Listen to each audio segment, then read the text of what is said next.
नमस्कार। श्रीमद् देवी भागवत कथा में आप सभी का स्वागत है। आज दूसरे स्कंद के अध्याय 9 और 10 की अद्भुत कथा में आप सुनेंगे एक ऐसा प्रेम जिसने मृत्यु को भी हरा दिया, एक ऐसा निर्णय जहां धर्म और लोभ आमने सामने थे, और एक ऐसा श्राप जिससे कोई भी नहीं बच सका। यह है राजा परीक्षित, तक्षक नाग और ऋषियों की गूढ़ कथा। परीक्षित जी कहते हैं, प्राचीन समय की बात है। एक तपोवन में रुरु नामक एक तेजस्वी ऋषि पुत्र रहते थे। उनका हृदय एक अत्यंत सुंदरी कन्या प्रमद्वरा पर आ गया। दोनों के विवाह की बात भी तय हो गई, लेकिन नियति को कुछ और ही मंजूर था। सुंदर नेत्रों वाली प्रमद्वरा घर के आंगन में विचरण कर रही थी।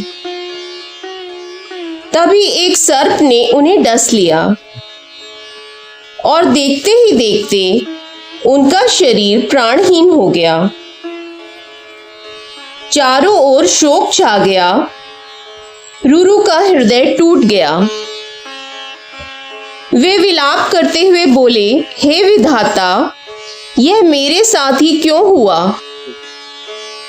फिर उन्होंने आत्महत्या का विचार भी किया, लेकिन तुरंत ही समझ गए यह धर्म के विरुद्ध है।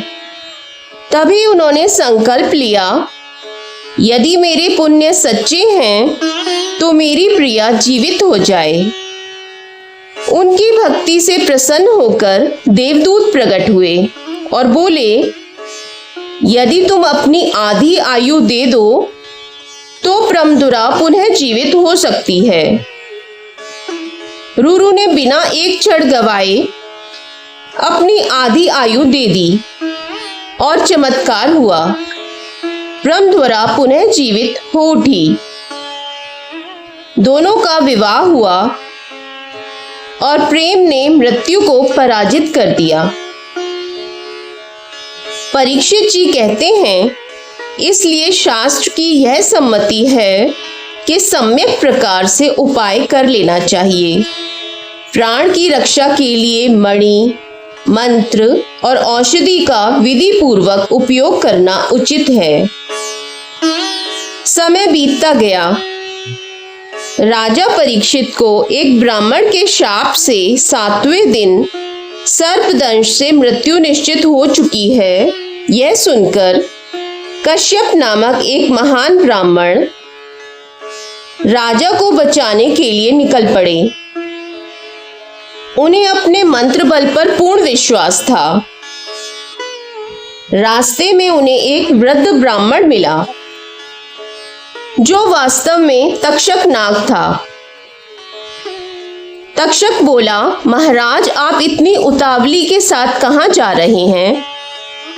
कश्यप ने कहा, महाराज, परीक्षित को तक्षक सर्प काटेगा। मैं विष उतारने वाला मंत्र जानता हूं। तक्षक बोला, वह तक्षक मैं ही हूं। यदि तुम इतने समर्थ हो तो पहले अपना मंत्र बल दिखाओ।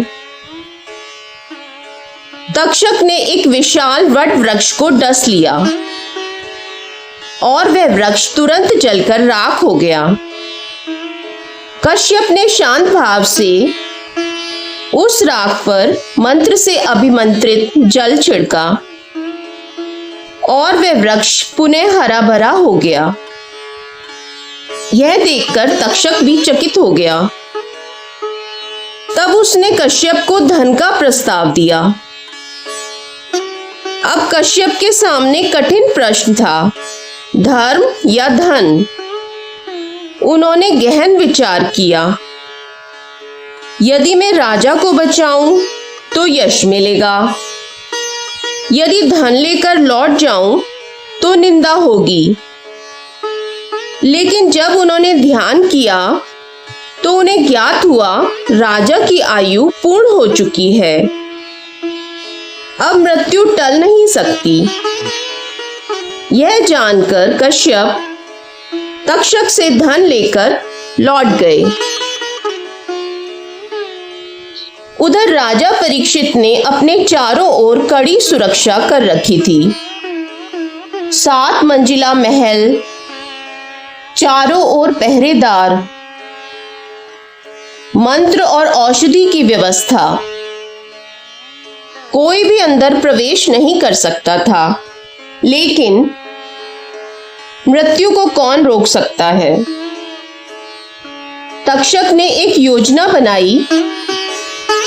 उसने अपने नागों को तपस्वी का रूप देकर महल भेजा। वे फल मूल लेकर राजभवन चले। द्वारपालों ने उन्हें रोक दिया, लेकिन उनके दिए हुए फल राजा तक पहुंच गए। उन फलों में से एक फल में तक्षक एक छोटे से कीड़े के रूप में छिपा था। राजा परीक्षित ने फल उठाया और उसे काटा। अचानक उसमें से एक छोटा सा कीड़ा निकला। राजा ने उसे देखा और मुस्कुराते हुए बोले, अब मुझे मृत्यु का भय नहीं। उन्होंने उस कीड़े को अपने गले से लगा लिया। जैसे ही सूर्य अस्त हुआ, वह कीड़ा भयंकर तक्षकनाग बन गया। उसकी आंखों में अग्नि थी और विष में विनाश। उसने राजा को डस लिया। महल में हाहाकार मच गया। मंत्री भयभीत होकर भागने लगे। तक्षक के विष से राजा का शरीर जल उठा और उसी क्षण राजा परीक्षित के प्राण निकल गए। तक्षक आकाश में विलीन हो गया और राजा धरती पर गिर पड़े। चारों ओर विलाप होने लगा। अध्याय 9 और 10 संपूर्ण हुए। यह कथा हमें सिखाती है कि मृत्यु निश्चित है। समय आने पर कोई नहीं बच सकता। धर्म और कर्म ही जीवन का सच्चा आधार है।